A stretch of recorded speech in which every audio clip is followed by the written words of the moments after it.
You sure have all yourself sorted out now at this stage, for fuck's sake. You are? You sure have all your cans. You sure have all your cans now sorted out now at this stage, for fuck's sake. You know, I was rushing. You know what I mean? I was rushing. Leave me alone. Fucking hell! It's like getting fucking. No, I won't give it. What? I will not cut you on your sector. You should have this stuff pre-prepped by the time we go live. And now you just fucking everything go to effect. About 5 minutes to get ready. We're live. Okay, we're live. By the way. I know we're live. I can see it there in the top left-hand corner. You don't need to go on Mike Reed and it's from fake. I missed you all. Welcome to tonight's show of Mauls and all the breakdown. I am joined, of course, by Matt Boland, Len, as some of you know, Scarrow Two-Tone in the group, and of course Claire Devaney as well. Jerry for the first time on a Monday night. Yeah. Welcome, Claire. Welcome to the madhouse. That's because I was sick all last week. I mean, I'm now alive. I didn't know what day. That thing that we don't talk about anymore, the flu. All right. I presumed it was a hangover. We thought he had a great weekend. No. In fairness, I'd say if I hadn't had alcohol, probably would have fucking killed it, but I couldn't lift my head off the pillow. Yeah, it's going around. I know a good few people with it actually. I told them all to stay well away from me. I don't know if it is the dreaded C word, but whatever the dose going around, fucking horrid. It was, excuse the language, horrid. And that's enough about that. Sorry, back to rugby. All right. So, Claire, I'll come to you first. New Zealand 40, Ireland 0. What did you make of that match? Well, we always knew it was the game of the group, but couple of points. We spent nearly 10 minutes in their 22 and came away with 0, which you can't do in rugby. And I also have a point to make. Did anyone see the conversion that Oregon charged down? Yeah, so she did not move. Now I know Holly said she did. She did not move. That should have been able to be retaken. That's my opinion. I think if you looked at it again, right, and I thought the same thing at the start. She was stood there preparing herself to kick the ball, and she popped her shoulders back ever so slightly, and that's enough of a movement. Okay. I will have to analyze that because I was like, "What's going on?" And I kept rewinding back. I was at first as well. I was like, "Geez, that looked like they ran a bit early." But if you look at it, it's just a very slight move. They must have been watching her. I'd say they studied her. I will say one thing: New Zealand, they are something else. The ladies are something else. You've Porter Woodman, that new girl, she's only 18. Oh my God, she's on fire. Miller? Yes, that's what. Yeah, they are something else, and Oregon didn't capitalize on the chances that they had. Okay, first 10 minutes we should have came away with something. But New Zealand are something else. They really are on fire. So, yeah. Matt, your thoughts on the Ireland New Zealand game? It was a great game to watch as a New Zealand fan, but not so much as an Ireland fan. Yeah. I think, I'd say the New Zealand team had done their homework is all I can say, because we didn't get a sniff on the pitch, and the New Zealand defense was just unbelievable. As Claire had said, to spend 10 minutes into 22 and not get anything. There was a few dubious decisions by the referee that I thought first try for New Zealand first start was 4. Yeah. Well, we sound so slack as that. We sound so slack. Just a little bit. It was forward though. It was. Yeah. It is warranted because normally Holly is spot on as a ref, and the one thing that really kind of annoyed me was Ireland had an advantage, and then she called it advantage over when we had actually gone back about 5 or 10 meters. Yeah. And I was like, how are you calling an advantage? How is that advantage over? That was one of my bugbears for the match. But that was the second half, Matt, wasn't it? I think it was the second. The second half was very much. We started the second half like the first half. We got into their 22, and we had no advantage, and she called advantage over, and I was going. I was baffled. Yeah, I was baffled because we're up. Sorry, just on that. Yeah.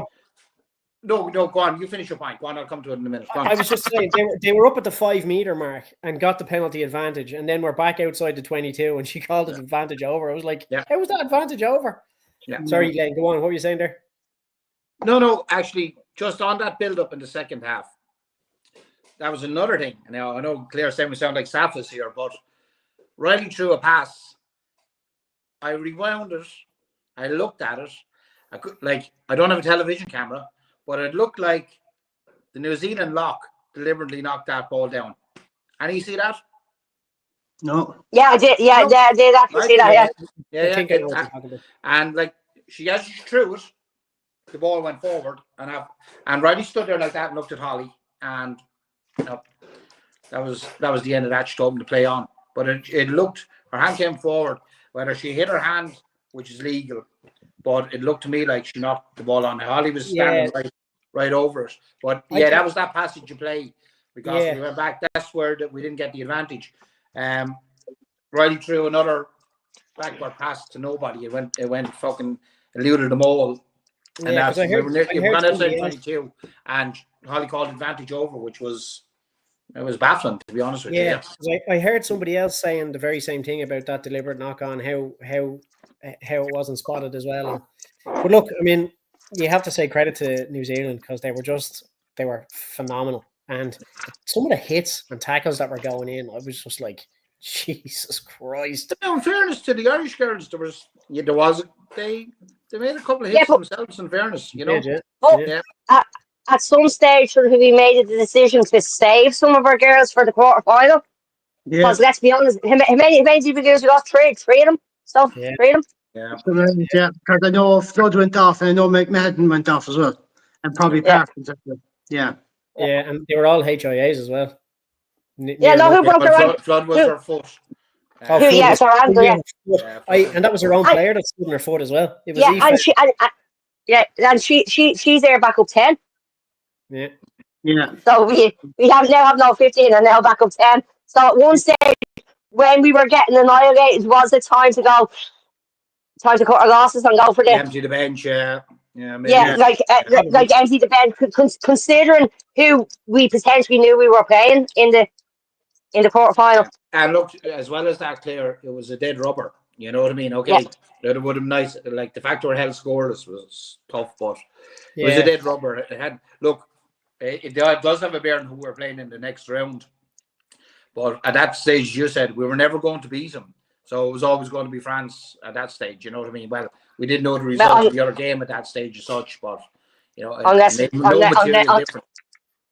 South Africa pulled off a miracle, No, and South Africa are probably France are probably delighted to be playing us instead of New Zealand. I would say so. Yeah. Would you blame them? No. Sorry, there's a couple of comments coming in there. So, right, let's go. Gregor Galway, evening, Gregor. Hey, Evening, Gregor. Happy belated birthday, Gregor. I proposed the bishop to bring some calm into this conversation. There you are, Bren. Now. Best of luck, Gregor. Best of luck. Thank you very much, Gregor. You're back I on your own fucking horse. P.S. How good was the Saturday by 2 teams weekend? Yeah. We'll say nothing about that. We'll say nothing about that. What was it? I can't see without my glasses. What was it? He said, how good were the Sapphists to get beaten by 2 teams the weekend? There's that, putting them up again just in case you didn't see it. That's it. I still can't see it.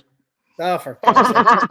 Did you not have glasses there a minute ago? No? I do, yeah. Ash, fucking vanity, you know what I mean? Sure, that's it, yeah. Vanity or being able to see, I think I prefer to be able to see. Says me that hasn't got my glasses on, so I'm... Fuck's sake, Claire. No, but hold on. I don't need glasses when I'm on the screen. I only need glasses to see the TV. Sorry then. Len, I'll come to you in this one.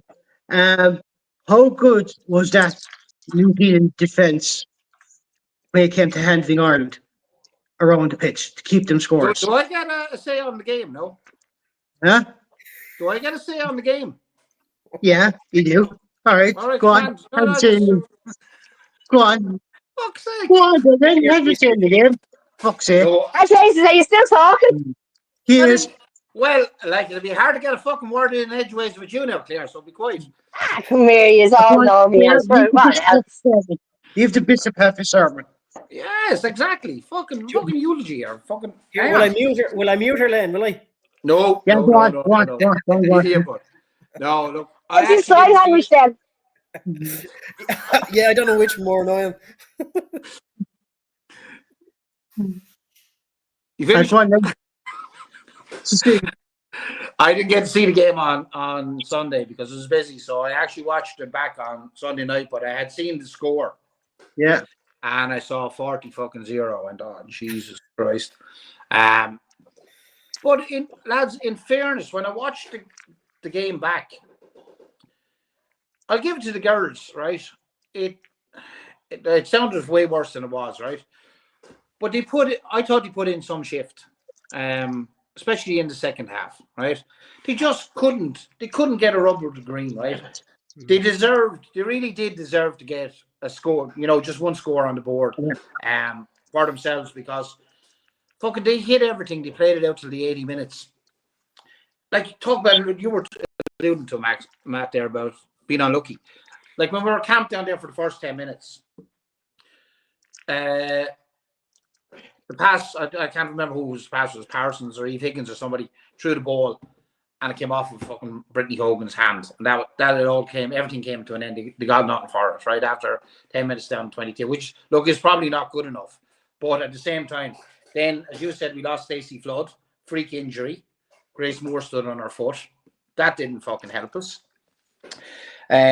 We started the second half, like we said, very much like the first. We were camped down there. That's going back to what I was saying about the deliberate knock-on, which I felt it was, maybe it wasn't. And as you said, we didn't gain from our advantage. She called the advantage over early. Then we had that pump-up field by Dan O'Brien. Amy Lee Costigan was away for it. It would have been a definite try. Ball took a bounce to the left out over the line. Do you know what I mean? I actually thought that was a sure score, a sure. Yeah, all right.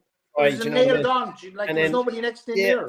Yeah, and then the ball just fucking trickles out. I was like, for fuck. And to your point, sorry to interrupt them again now. No, you can fire away. But that just proves your point that they did not get a bit of the green rub at all for any of the game. None. And then what was about the 70th minute? We had a really decent maul. We got over the line. Yeah. And held up. You know what I mean? And then those two extra tries in the space of a couple of minutes by New Zealand to bring the score up to 40. They were a kick in the teeth for the girls because I honestly felt we were outclassed, right? They're a better team. Let's be honest. You have Portia Woodman, Saracen McGee, Georgia Miller, fucking Wacka. She was phenomenal. Stacey Wacka. They're like the world class. They are legitimately world class players on any team. I guarantee you take the four of them and put another 11 average players with them, and you still have problems with just the four of them alone. You know what I mean? Who was the other wing that was on a hat trick and she scored 3 tries in another game as well? No, you had Woodman on the left wing, and you had McGee on the right wing. McGee, that's her. She had like she got her hat trick. She got her hat trick. Yeah, that's 2 hat tricks in the tournament. Yeah, that's 2 hat tricks in a row. Yeah, she got one in the last game. It's fucking this, and she's 18 years of age. 18 fucking years of age. Is that all she is? She's got some. Yeah. Imagine 18 years of age. She will probably, and this is not an easy thing to say. She will probably be better than Portia Woodman. I reckon she'll beat Portia Woodman's record. I don't think in time she will beat Portia Woodman's record. I reckon so. I couldn't find my fucking shoelaces at 18, and she's fucking scoring hat tricks for fucking New Zealand. Yeah, but to be able, like, for someone to be comparing you to the best, one of the best, not only female rugby players, but one of the best rugby players. Yeah. without a doubt. Yeah, because like you saw that she's training with Woodman as well. So imagine what she's learning off of her. Yeah. Yeah, So it Yeah. wasn't because it didn't like Woodman only lasted like 12 minutes in the last World Cup and retired. And then Yeah. because did you see the ad her and Iona Maradona for the World Cup? I did, yeah. Iona Mar Yeah. that one strutting down and then Portia's back. But the interviews with Portia said she's playing her she feels good, she'll keep playing until it no longer feels good. But Yeah. that young girl is going to be phenomenal. Yeah. That's just unbelievable. Yeah. Len, I was about to ask you as well, that New Zealand defence, how good did it do to kind of choke Ireland's attack in that game at all times? With the way they rushed up, lock space, took every advantage going. How important was that to them?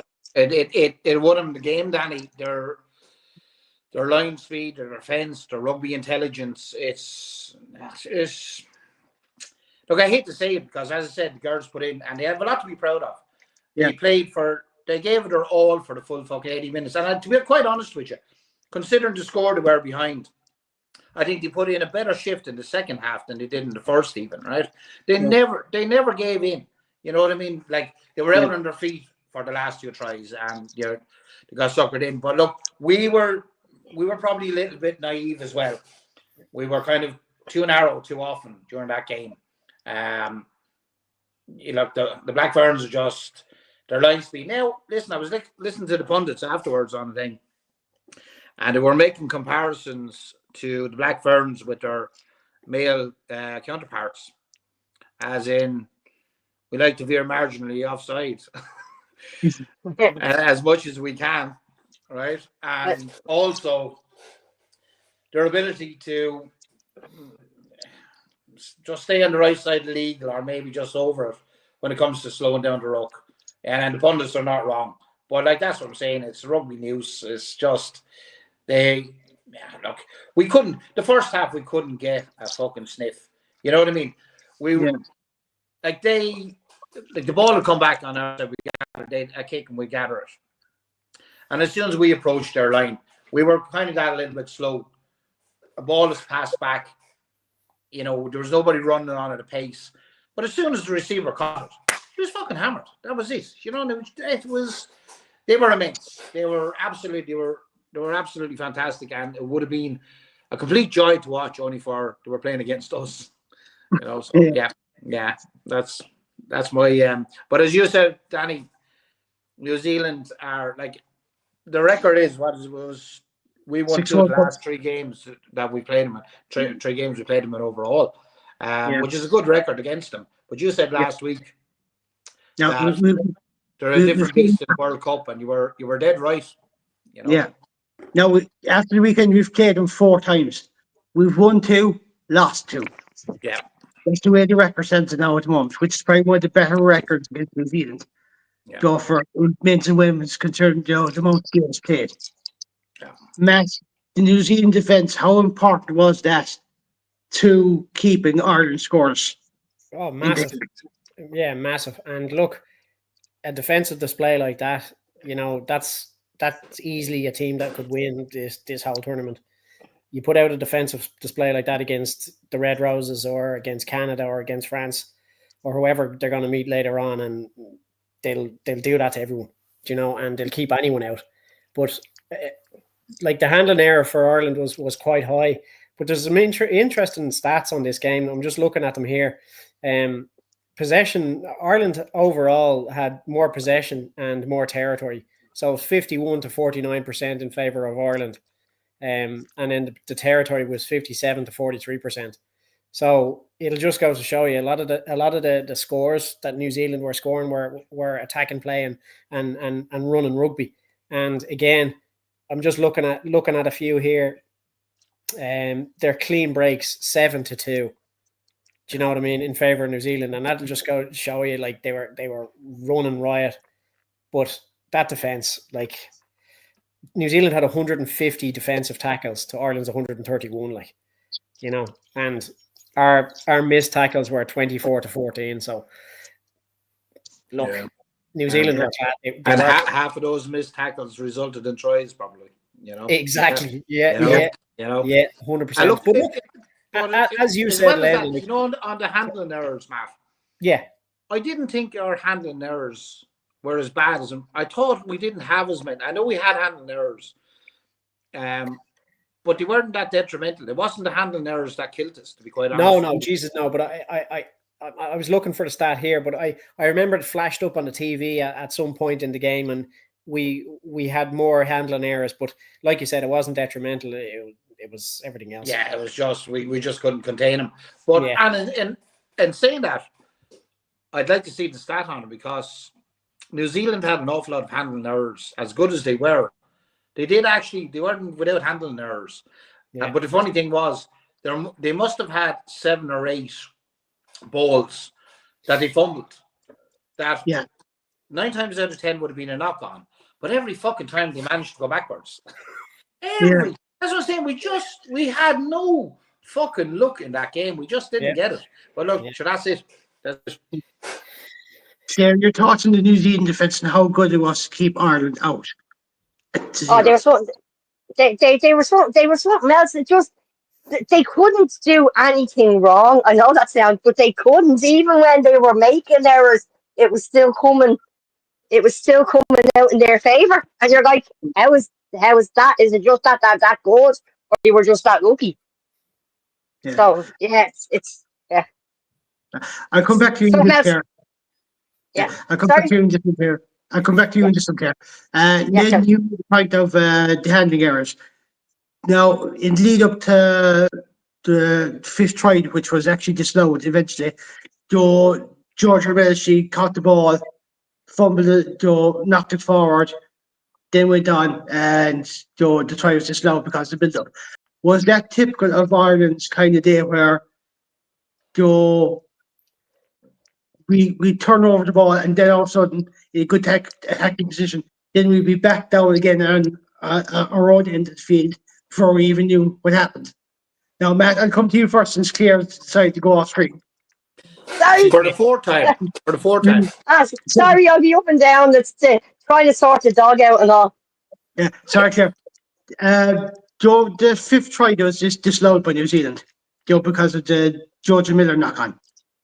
Do you think that was kind of representative of Ireland's day where we were in a good position, then we throw an intercept or a bad pass, and then we'd be back on the defensive and go deep in our own half? Do you think that was kind of representative of our day in a way? As I said, New Zealand couldn't do anything wrong, even when we were doing things right. It was going in their favour. It's like, how did that happen? Like we were attacking, and then all of a sudden they were down in their 22, and you're like, how did that happen? And it seemed no matter what they done, even when they made mistakes, the mistakes came out in their favour. Yeah. So it was just like, I don't think. I think I know it sounds like there's always these games that it's just like the luck of the gods or the rugby gods are with them, and it seems to be with them on. They seem to be with them on Saturday. Yeah. I tell you what, we will move on in a moment, I suppose. But in the other game of note in Group D, the table topper was. Can I just make one comment, right? I made a comment earlier on about Ireland being in the New Zealand 22 for the first, 8-9 minutes and not coming away with a point. In the Scotland game, Scotland had 100% possession, 100% territory for 11 minutes in their game. I think it was from the 9th minute till the 20th minute, and they didn't come away with a point either. And I remember someone that doesn't know much about rugby said to me, "How is that possible?" And I was like, "That's when you get territory and you get possession, you need to make it count. So if you're playing 10 minutes of a game, like what we did, and all over them, and there and banging on and knocking on the door, and not converting it to points, it's kind of gone. It's like points win games." But you're right, Claire, because I honestly think in that first half, at the start of the first half, where we were in there for 8, 9, 10 minutes, whatever it was, and then the ball came off Brittany Hogan's hand accidentally. Had we scored that first try, it would have given us a confidence boost, especially now. I'm not saying we would have won the game, right? Yeah. It's probably doubtful Yeah. the way that New Zealand were playing. But had we got that first try, it would have made a difference. And not only that, I think for the girls themselves, to be nilled was pretty shitty. You know what I mean? I feel sorry for them because they put in. But look, the New Zealand confidence was fucking ridiculous, right? And they have a right to be confident. I mean, I don't know if any of you noticed, but before the start of the second half, New Zealand were out in the pitch first, and the stadium music was playing. And there was a few of the New Zealand girls were actually dancing to the stadium music. That's how high their confidence was. You know what I mean? They had no stage where they worried about the outcome of that game. And I think somebody mentioned it, one of the commentators during the game was going, it seemed to be more important to New Zealand to nil Ireland than anything else. Yeah, I think it was. But let's be honest, that game has been talked about since the draw. Since that draw was made, and and it has been, and they even made the comments on the commentary on the commentators even made the comment like this is the game that New Zealand have been building up to, and especially if you what was it 2 weeks ago when New Zealand came out and said, "Oh yeah, sure, Ireland are not even going to try against us." Like that's where they were coming from. So they wanted to make a point, and they, as I'd always say, let your rugby do the talking, and that's what they did. Hey lads, I'm just wondering here now before we move on, the haka.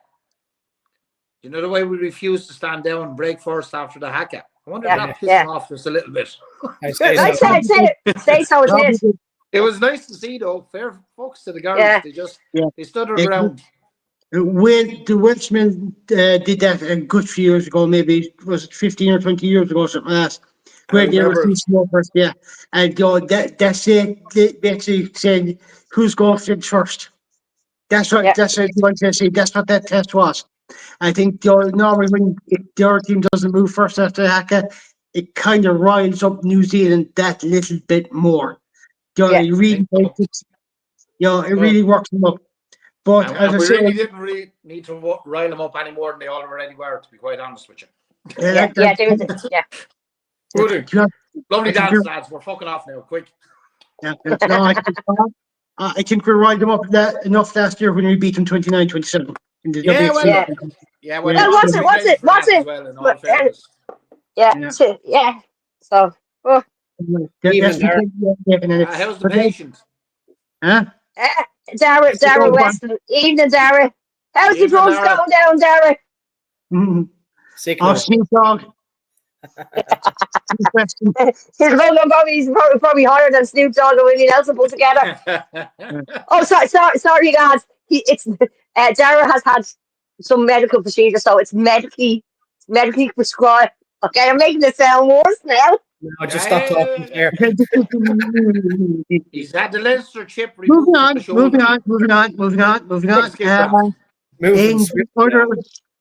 In the other match of note, anyway, France beat New Zealand 57-10. France beat South Africa 57-10 because we will now be facing them next Sunday at 1:00. We now play France. Yeah. Claire, yes, we had a good performance against France now in the last Six Nations.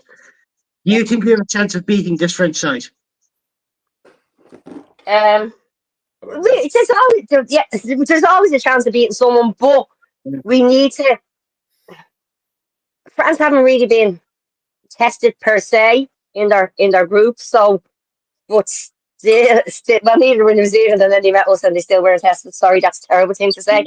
But we need to up our game, especially with the injuries that we're bringing in.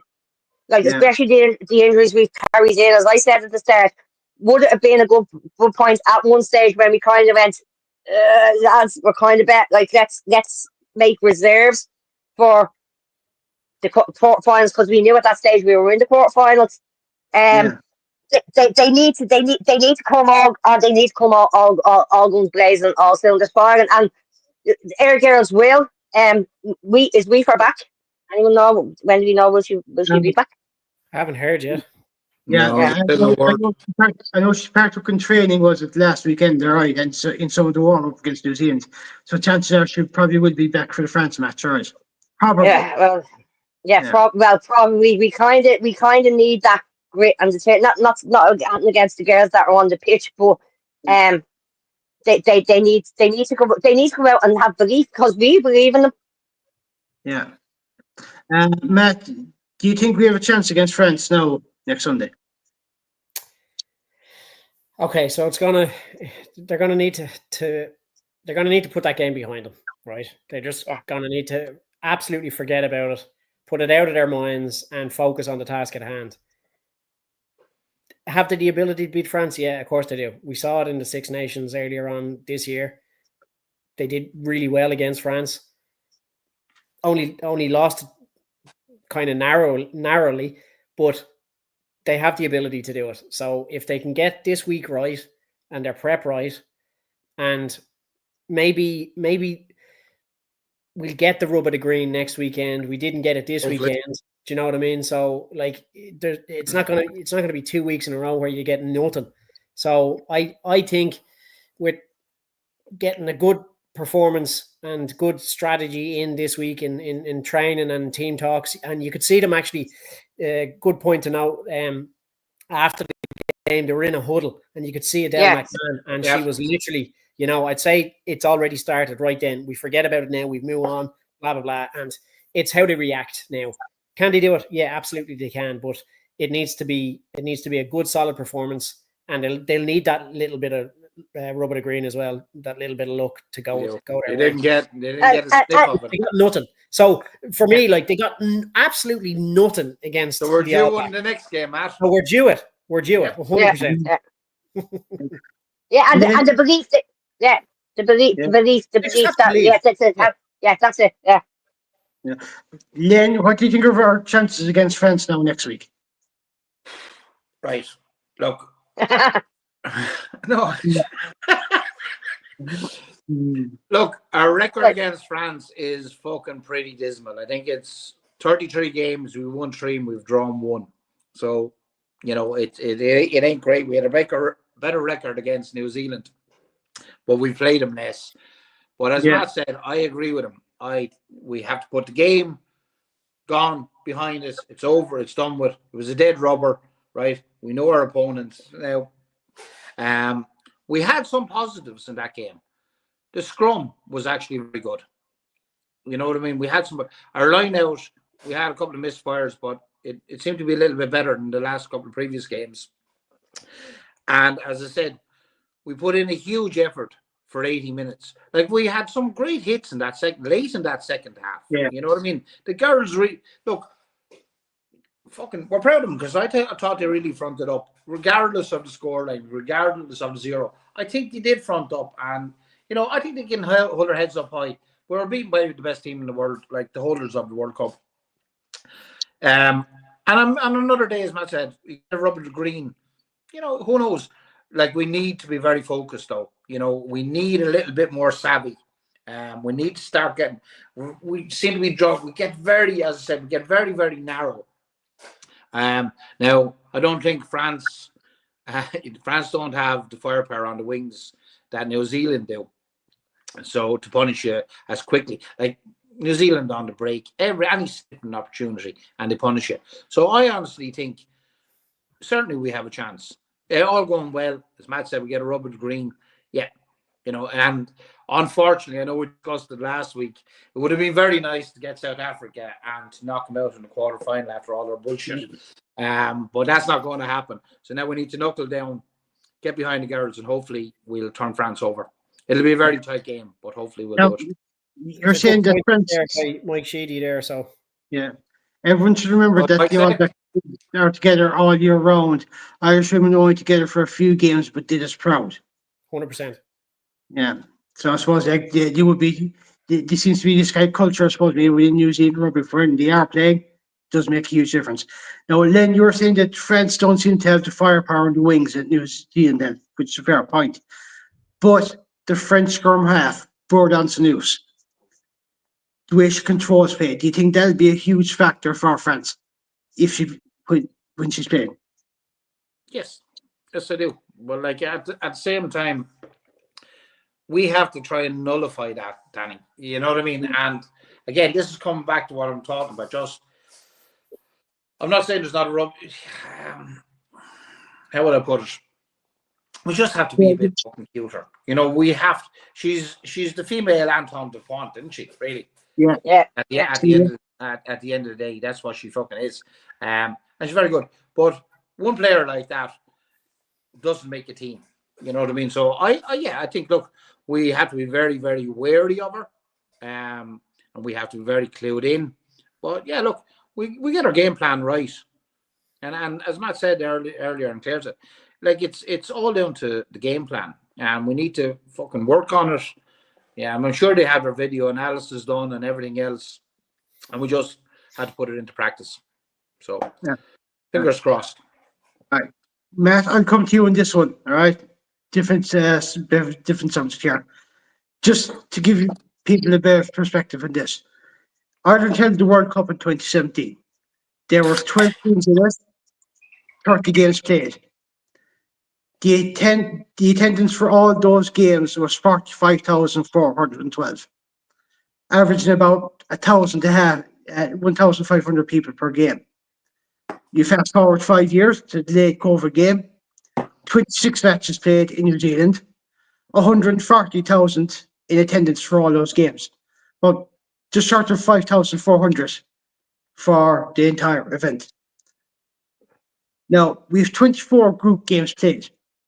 The other two attendances were for the entire competition. This is just roughly for the group stages at the moment.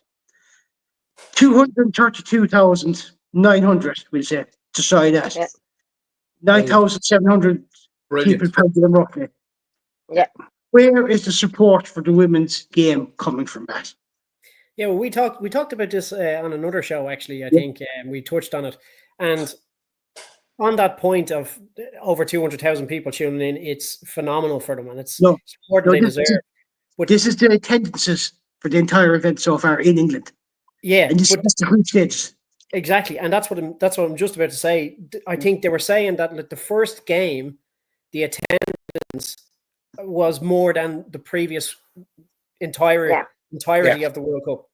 So the attendance was like unbelievable. So you can, or something like that, or whoever it was, attendance and tuned in or whatever it was. I can't remember anyway, but you can see by the figures there that it's skyrocketing. And I think it was something like the attendance at the first game was more than the entire first group games in the last World Cup. Yes, sure. Along those lines, yeah. Sure. Even look at the final tickets. Can't get a sniff of a final. Couldn't get a sniff of a final ticket as soon as they went on sale. Isn't it fucking brilliant? It is. Yeah. It's absolutely fantastic. And look, we were talking about James Grennan's daughter. Last week, yes. Yeah. And we're just. She's going to be on that team soon. Yeah, we will. She will. We will, hopefully.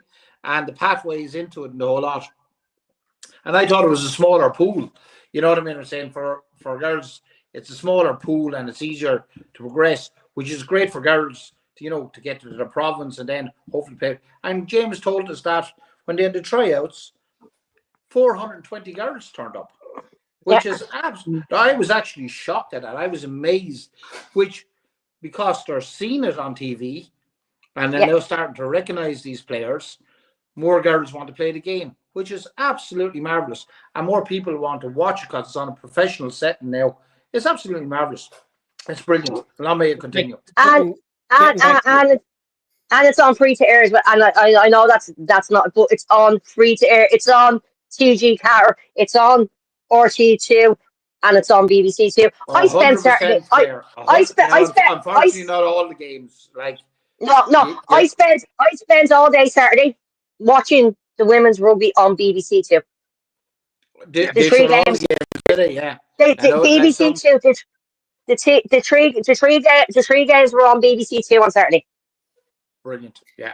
So like just getting back to like why or why is there much more people watching and tuning in and attending the games is you've got the likes of Ilona Maher who's got like 5.1 million followers, and you see there they're driving it as well. They're like ambassadors for the game, and they're putting it up on social medias, and kids want to get involved. And we know the power of social media and the power of Instagram and TikTok and all that sort of stuff, and that'll show you why there is more people tuning in as well. And did you see? Did anyone see the commentary? The young Welsh girl that got was it the young Welsh girl, the young English girl wearing the pink bows in her hair the previous week, and some not so nice people, mainly men, for some fucking reason, I don't know why, commenting about she had bows in her hair. She's always worn bows in her hair. Had to say her hair is bleeding gorgeous. And so I was like, how she can play a rugby match and keep her hair perfect like that with the hit she's putting in is absolutely amazing. But even that, and they were commentating it on BBC on Saturday, and it was like, even one of the Welshmen that was commentating was even like, what does it matter if she has bows in her hair and she has makeup on her face? She's going in, she's taking the hits, she's doing this, she's doing that. And the little girls were lined up outside with the pink bows in their hair, which I thought was absolutely. Alona Mara wears fucking lipstick playing. I know, yeah. Like. None of you wear lipstick playing rugby. What's wrong with that? But it doesn't. But that's what I'm saying.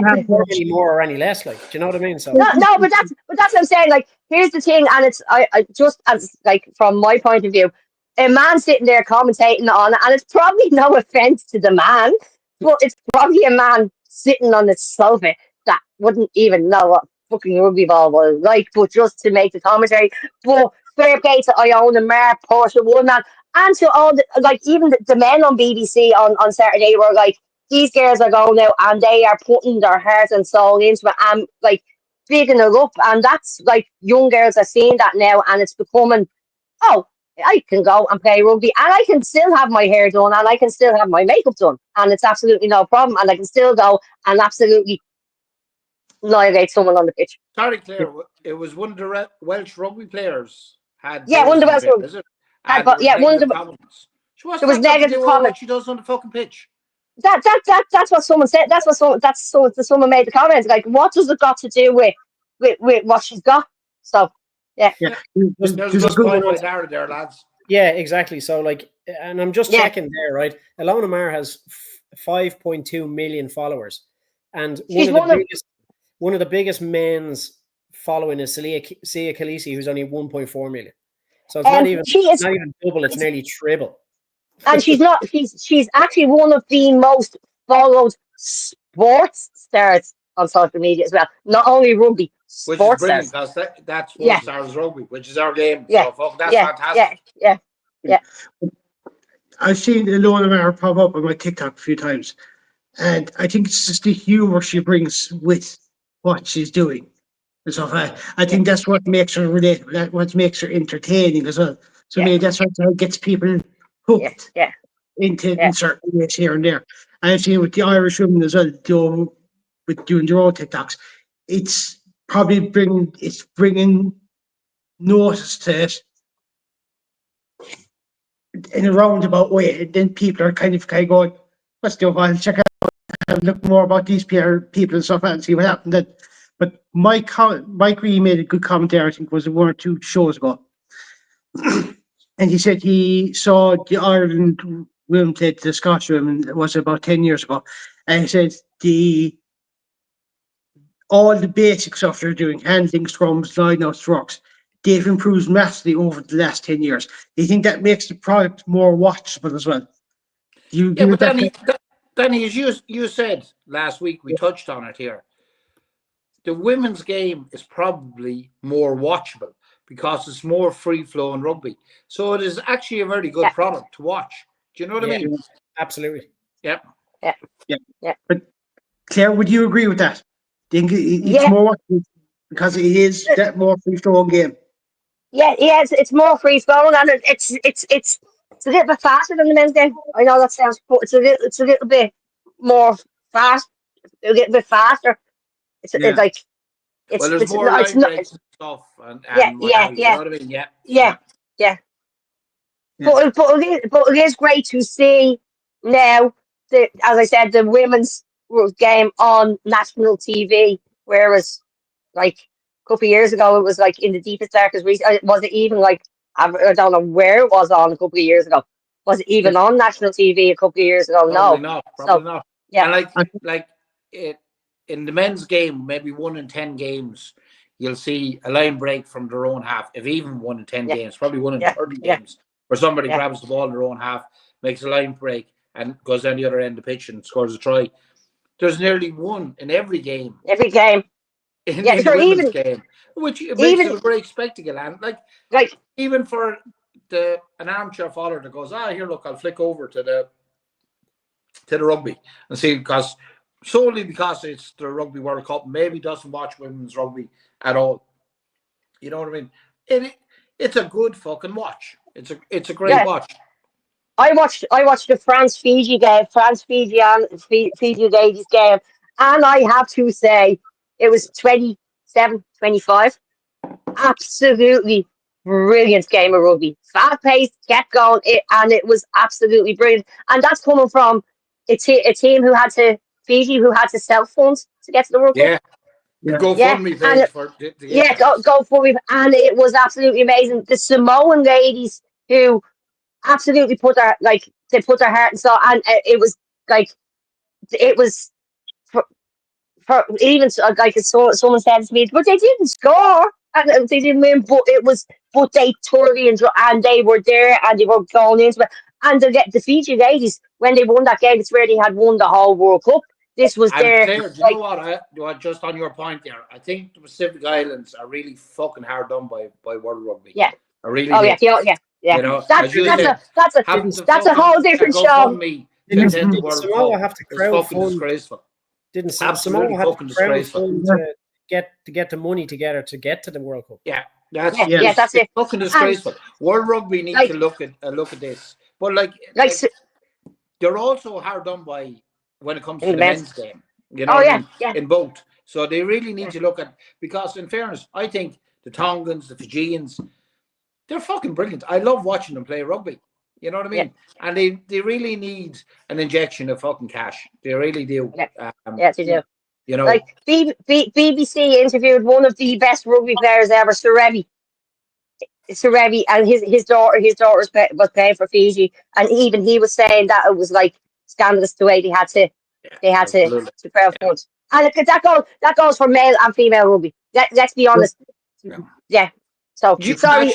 Just on that there, I think that during the Lions there, that was one of the reasons the Lions tour was set up.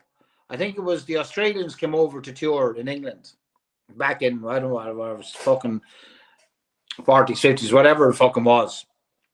And basically they decided to have a charity match.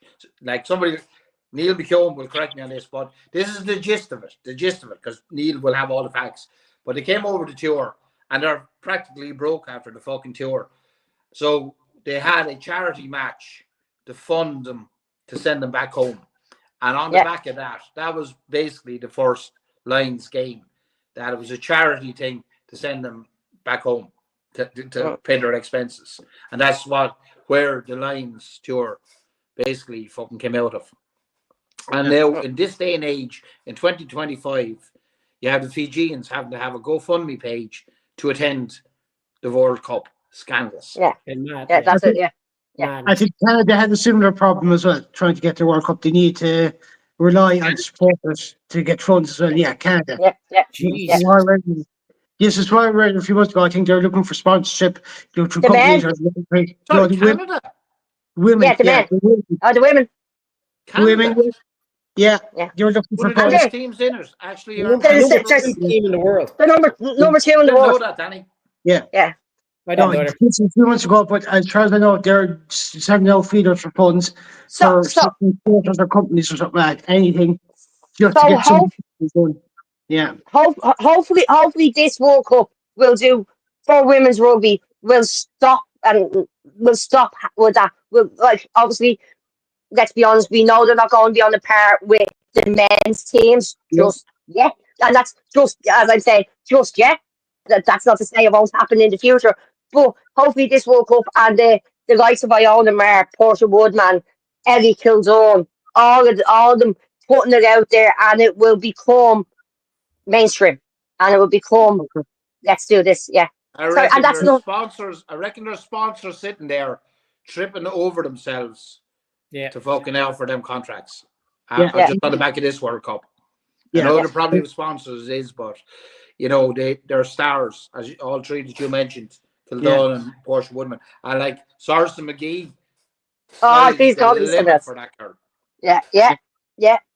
But Claire, you made a good, very good point there on Joe, where you said women's rugby didn't seem to be too accessible years ago, right? I remember the very first women's match I watched was in February 2020, just before lockdown. It was Ireland against England. I think it was on in Exeter at the time, and it was on RTE2. I was just But moderating the group for the first time. That was the very first game I watched of women's rugby, 5.5 would you years ago. would you There would you you go. believe I'm going to say this? This is going to sound crazy. I Yeah. actually played a game of rugby before I watched a women's game of rugby. Go away. Yes, Yeah. yes, There's an You can, interesting point now, Danny, for yeah, you. yes. uh, I played a game of rugby as a nearly 40-year-old, just before COVID. Um, I played a game of rugby before I actually watched before I watched a women's rugby game on TV or live. And now that I say that, it's kind of gone. I mean, whereas now, since, as I said, I spent all Saturday watching, that's and all Sunday, all day Saturday and all day Sunday watching women's rugby.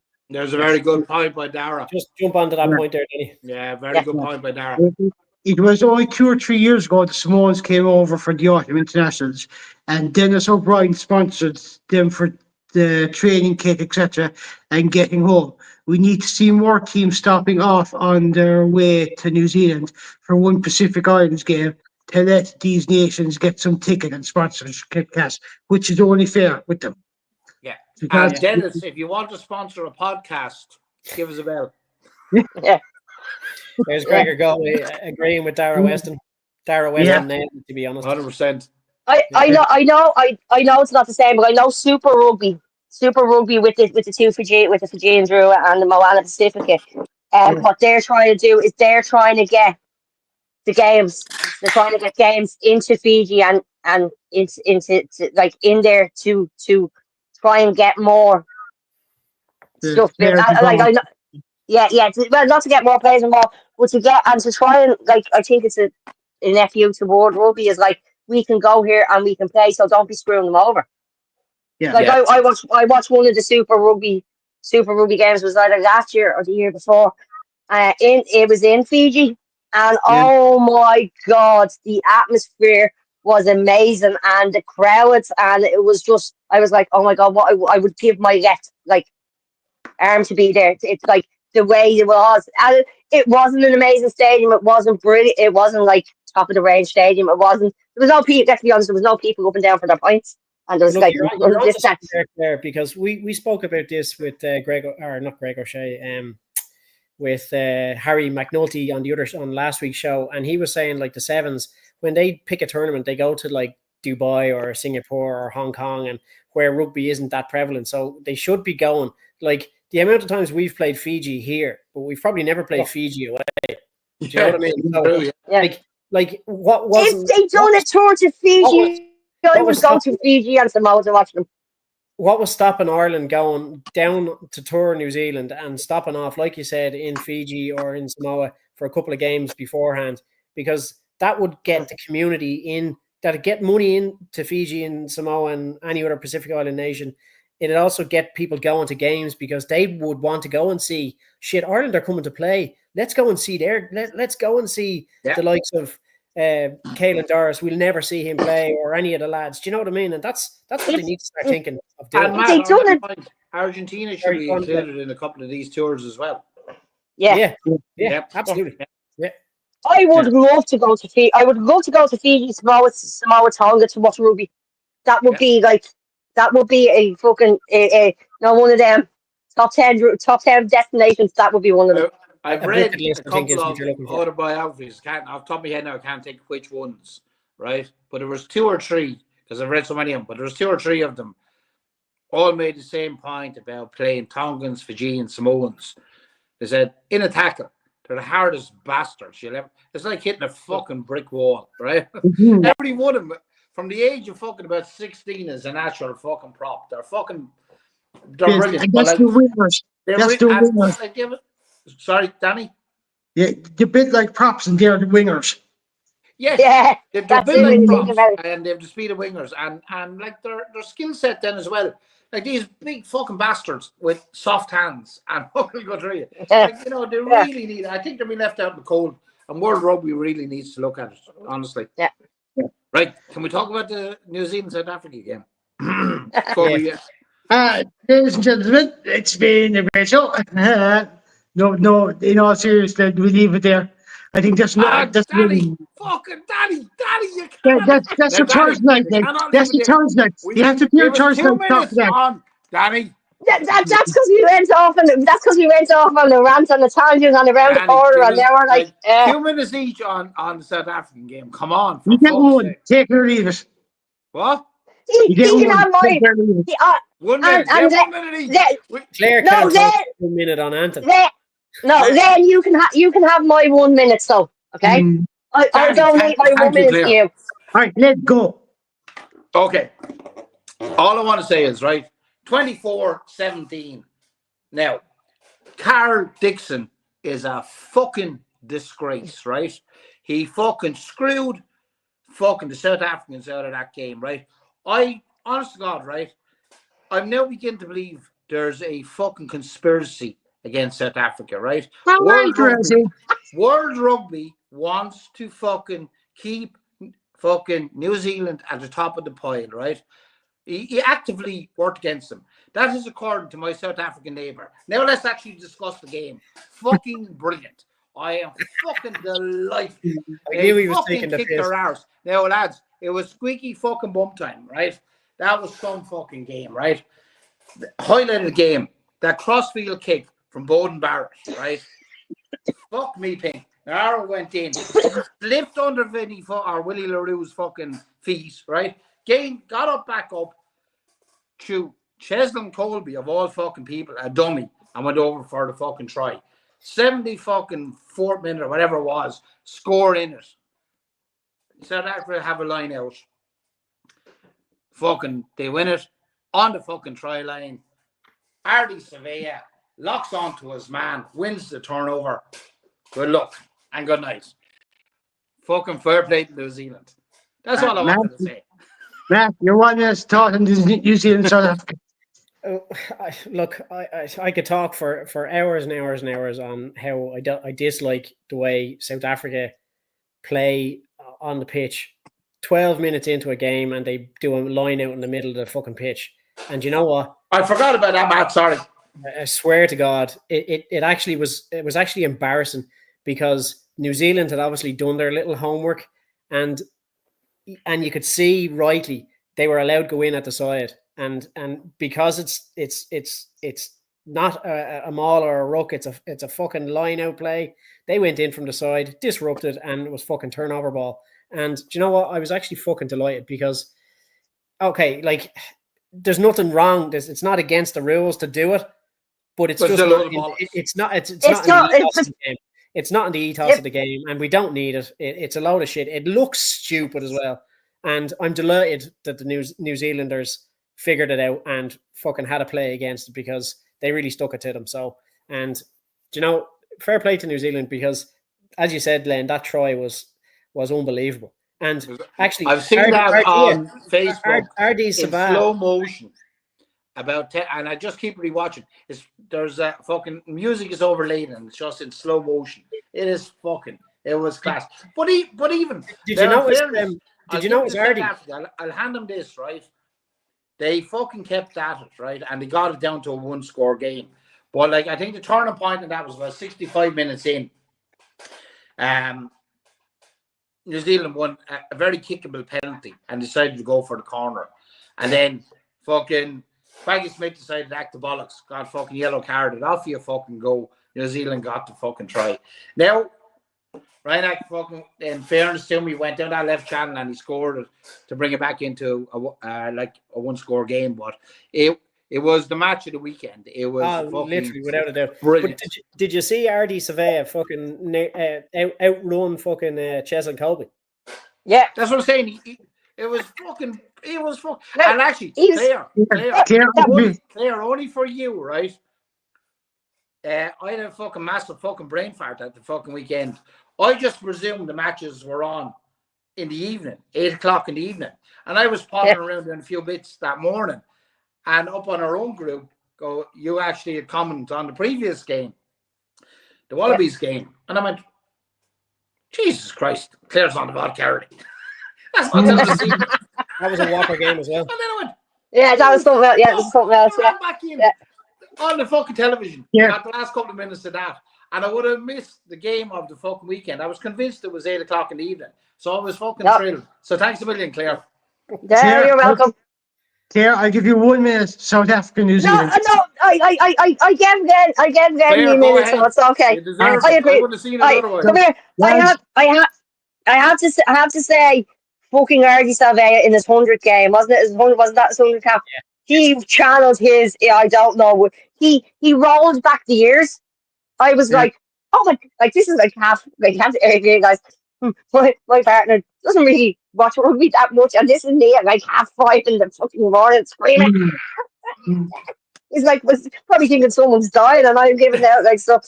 Oh, The fucking neighbour's going, your one next door is fucking lost it. She's screeching on her work at the start of the fucking morning. That's it. I think I started watching rugby at like 5 o'clock in the morning. And Only for you it popped up in our group. I was going, geez, what the fuck? I was delighted because it was some game. Yeah. I had to, it's the day New Zealand were something else. But let's be honest, Fortress Eden Park. What's that? 30 something 30 31, I think, 90, or 32.